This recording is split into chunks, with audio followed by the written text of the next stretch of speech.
पहा नवीन एपिसोड्स एकदम add free.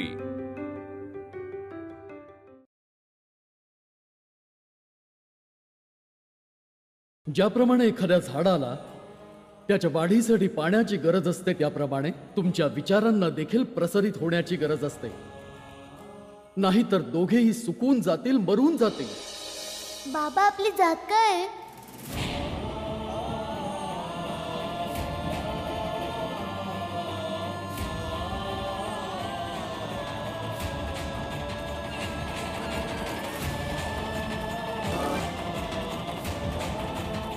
पण बाबा सांगा ना, माझी जात काय?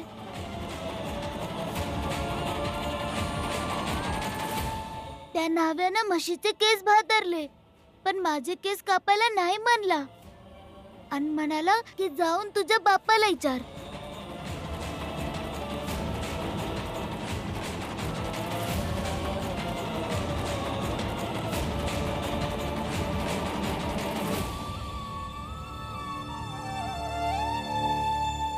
बाबा, आई,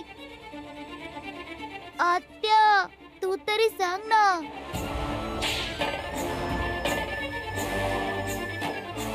माझी जात कुठली आहे? अरे भीमबाळा, न्हाव्याने असंच म्हटलं असेल। ते म्हशीचे केस कापायचं जास्त पैसे मिळतात नव, म्हणून त्यानं जातीपातीचं खोटं नाटक केलं असेल। पण काही हरकत नाही, आपण तुझे केस दुसऱ्या कोणाकडून तरी कापू। हा, चल। नाही बाबा, मला कुठे नाही जायचं, आधी मला सांगा माझी जात कुठली आहे।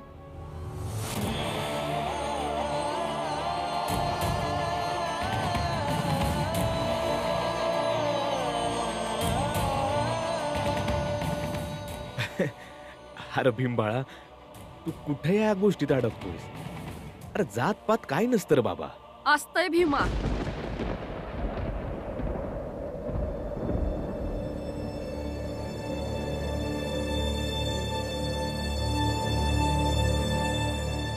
जातपात असत्या।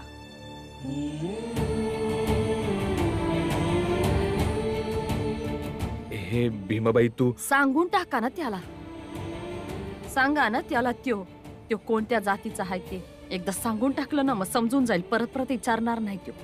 भीमाबाई, तू जरा शांत बस ना। अगं तो अजून लहान आहे, त्याला काय कळतंय त्यातलं? का नाही कळायचं त्याला? नीट समजावलं तर समजेल त्याला। वहिनी, राहू दे की ग। ताई, कसं सोडून देऊ? ही गोष्ट भीमाला सांगणं जरुरी आहे, आणि हे नाही समजवणार तर कोण समजवणार? अगं काय समजू आणि कसं समजावू?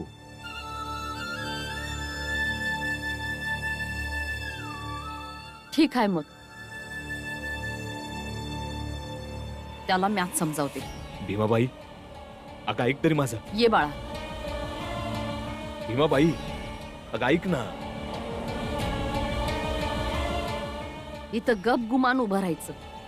आता मी जे काही बोलल सांगल ते नीट कान देऊन ऐकायचं आणि ध्यानात ठेवायचं।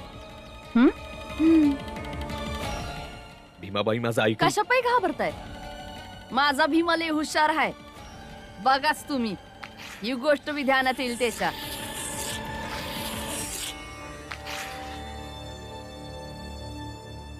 भीमा, यो गोल रिंगण म्हणजे समदा समाज आहे। हा, इथे आपण समधे राहतो, आपले शेजारी पाजारी, वाडी वस्ती समधे इथेच राहत्यात।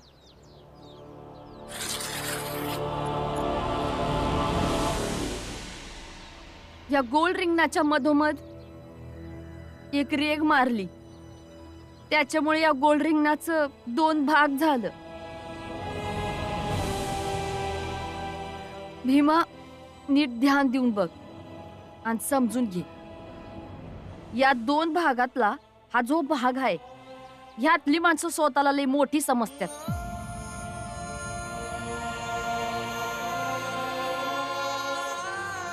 ह्या भागात तुझी शाळा आहे, न्हाव्याचं दुकान आहे, एवढंच नाही तर तो समोरचा चायवाला बी आहे।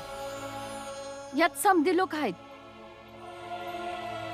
आता राहिला यो भाग, ज्याच्यावर तू उभा आहेस त्या भागात तू आहेस, मी आहे, बाबा आहे, आपण समदे आहोत, आपलं कुटुंब आहे. भीमा, इथं अपमानाशिवाय दुसरं काय नाही.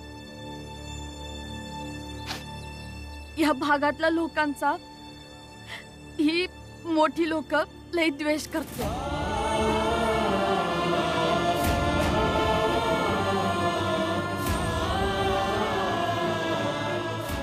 एवढा द्वेष करतात की ते लोक आपल्याला माणूस बी नाही मानत. ते आपल्या हाताचं पाणी बी नाही पित रे. ते आपल्या बरोबर बसत बी नाही. आपल्या सावलीपासून पडून जातात.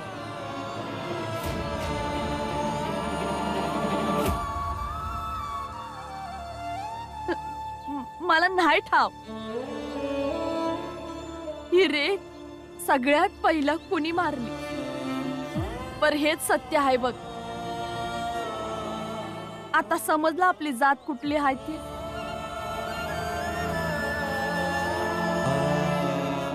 हे सत्य जाणून घेऊन ह्या आपल्या भागात राहशील तरच तुझं जगणं सोपं होईल.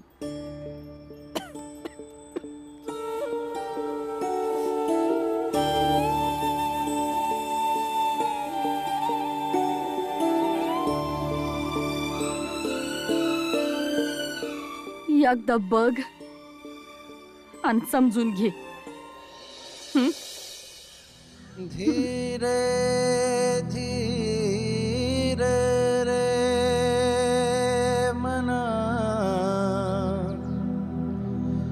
धीरे सब कुछ हो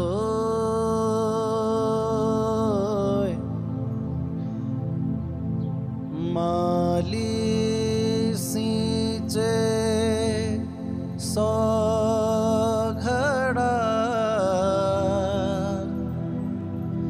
ऋतु आए फल होए.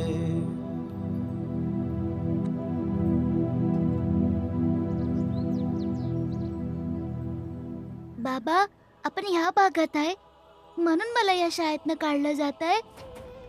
आपण या भागात आहे म्हणून मला शाळेत वेगळं बसायला लागतंय.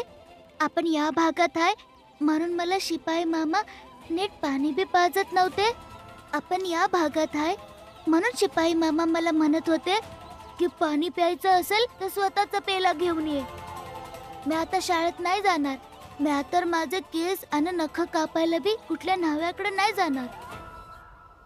जर माझ्या जाण्यामुळं, शिवण्यामुळं, बसण्यामुळं एखाद्याला त्रास होत असेल तर मी उगा कोणाला त्रास का देऊ. हे बघ बाळा, असं नाही म्हणायचं. आईचं म्हणणं तू ऐकलंस, आता तुझ्या बाबाचं म्हणणं ऐक. तू शाळेला जायचं. लोक तुला काय बी म्हणू देत, तुझ्यापासनं किती बी पळू देत, त्याच्यामुळे तुला काय बी फरक नाही पडला पाहिजे. तुला शिकून सवरून एवढं मोठं व्हायचंय. प्रत्येक न्हाव्यानं तुझं केस कापलं पाहिजे. प्रत्येक माणूस तुझ्या बरोबर बसला पाहिजे. प्रत्येक माणसानं तुला स्पर्श केल्यावर त्याला गर्व झाला पाहिजे. बाळा, एक गोष्ट कायमची लक्षात ठेव. समधे आपल्या भागात राहून जगायचं म्हणून आपलं आयुष्य जगत्यात, पर दुनिया त्याला सलाम करती जो आपली सीमा ओलांडून पुढं जायचा प्रयत्न करतो.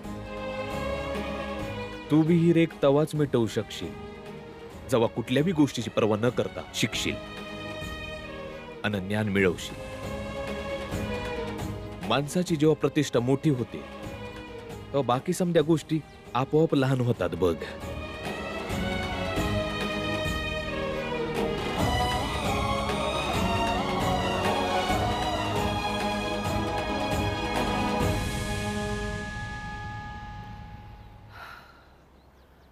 वहिनी, ही काय पद्धत झाली समजवायची. भीम अजून लहान आहे. भाऊने समजावलं असतं आपल्या पद्धतीने. आता तुझी तब्येत बरी नसते, तू दुनियादारीची कमी फिकीर कर की जरा. पर जे सत्य आहे ते कस काय लपून राहील, आणि लपून तरी कसं ठेवू शकते. मी ह्यासनी किती वेळा सांगितलं त्याला सत्याची जाणीव करून द्या, पण नाही. कधीतरी भीमाला या सत्याचा सामना करावाच लागणार होता, आणि माझ्या पोरांनी चुकीच्या भ्रमात नाही राहायचं. माझ्या पोरांनी सत्य जाणून घ्यावं आणि मग जगावं.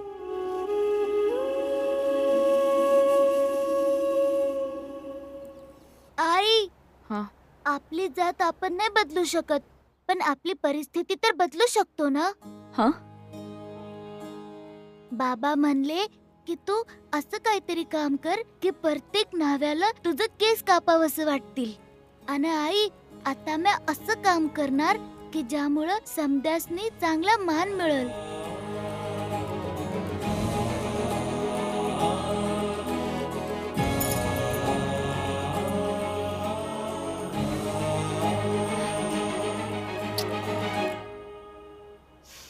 माझा आशीर्वाद आहे, तुझी इच्छा नक्कीच पूर्ण होईल.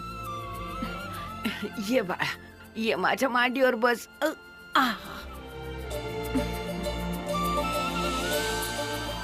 भीमबाळा, काहीतरी खाऊन घे, मग मी तुझे केस कापून आणतो.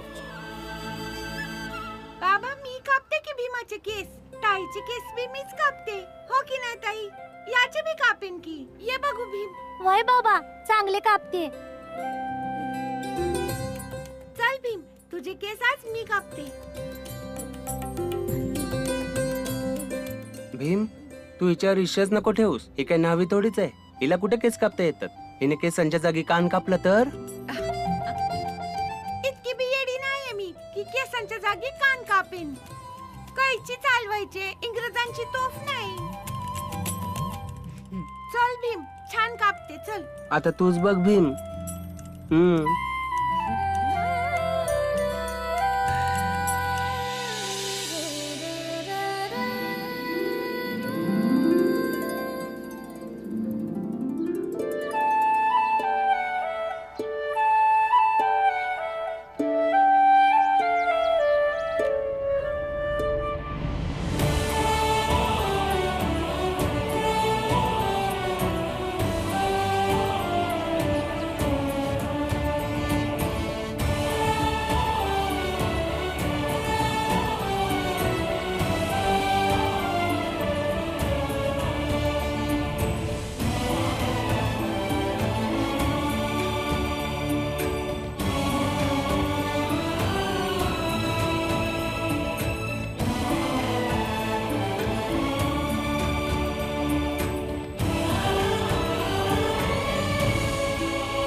बघून ये. ताई, तू कापलेस तर चांगलेच कापले असशील. अरे भीम,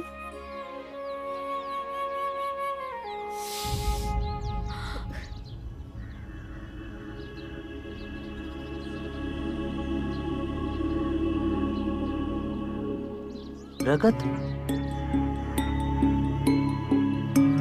तुळसा, कसं केस कापत होतीस? आता बघ, त्याला लागलं ना.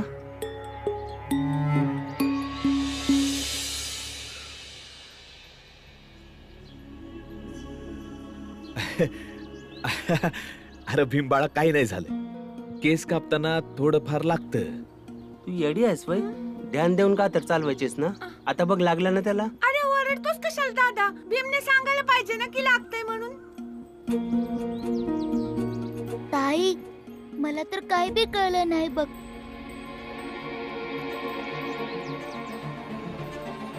त्या नाव्याच्या बोलण्यापुढं ही जखम काहीच नाही.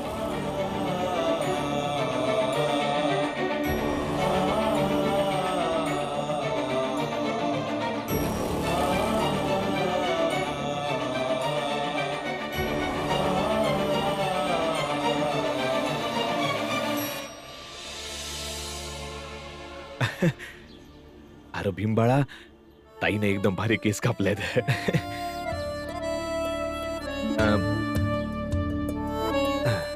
हे घे आणि तुझ्या ताईला दे. तिनं मेहनत घेतली, मग त्याचा मोबदला तर मिळालाच पाहिजे. हा, दे. नाही, मला मोबदला नकोय.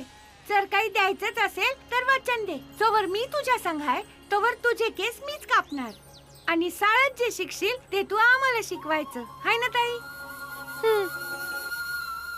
ठीक आहे ताई, मी वचन देतो. आता तुम्हा भावंडांचा सौदा झालाच आहे, तर मग ठीक आहे. जो मोबदला वाचल तो तुझ्या लग्नात खर्चून टाकूया. हा? बाबा,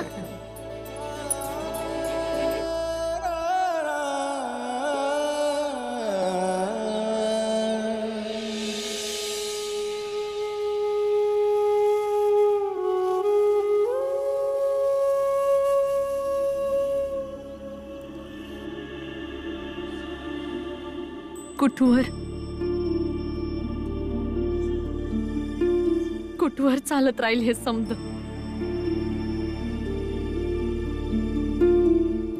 हो नाही.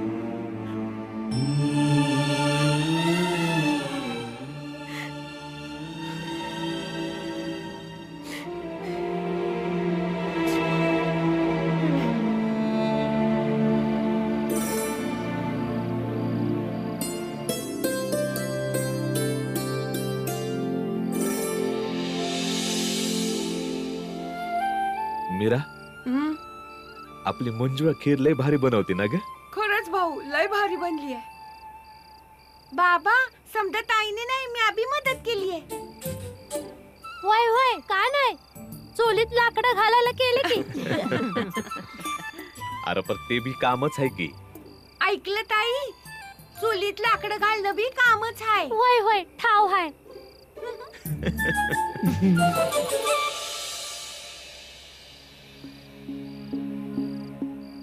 बाबा, तुम्हासने एक सांगायचं होतं. बोल की बाळा. बाबा, आम्ही रोजच शाळेत जातो, पण कोणी आमच्याशी नीट बोलत नाही आणि गुरुजी बी आम्हाला शिकवत नाही. प्रत्येक याला आमचा अपमान करतात. कोणी बी आमच्या बरोबर चांगलं वागतच नाही.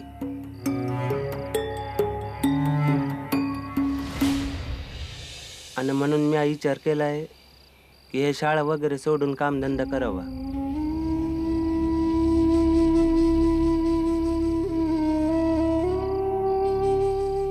आई, आपल्या जातीतली बाकीची पोरं बी कामधंदाच करतात, आणि थोड्या महिन्यानंतर मी तुम्हाला मदत करेन. वय बाबा, मी बी तोच विचार करत होतो. आणि तसं बी आम्हा तिघांनी सोडलं तर समध्या शाळेत आपल्या जातीचं दुसरं कोणीच नाहीयेत. अन बाळादादा म्हणतोय ते बी खरं आहे. आम्हासनी त्रास दिला जातो. कधी पोरं त्रास देतात तर कधी गुरुजी.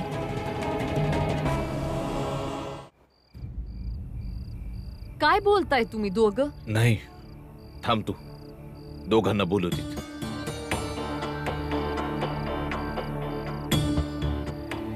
बरं बाळा, तू आता एवढा विचार केलायस तर हे बी सांगून टाक की काम काय करणार आहेस. बाबा, मी ढोल वाजवणार.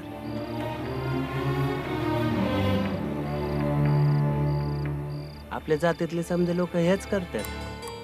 मी तर काही लोकांना विचारून बी ठेवलंय, आणि ते म्हणत होते की 10-12 दिवसात चांगला ढोल वाजवता येईल. फक्त थोडं ध्यान देऊन शिकायचं, आणि काही महिन्यांनी तर कमाई बी सुरू होईल.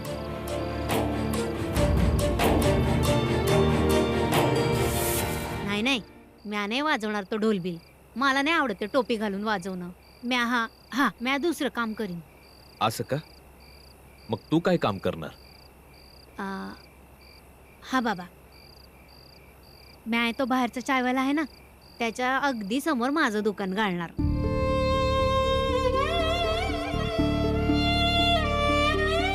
अच्छा, म्हणजे तुला असं वाटतंय की लोक तुझ्या हातचा चाय प्यायला येतील? भीम त्याचा केस कापायला नाव्याजवळ गेला होता, तेव्हा नावाने केस कापायला नकार दिला, आणि लोक तुझ्याकडे येतील का? त्यापेक्षा माझं ऐक, आपलं हे ढोल वाजवायचं कामच चांगलं आहे, हो ना बाबा? भीमबाळा तुला काय वाटतं? बाळादादाचं काम चांगलं आहे की आनंददादाचं काम?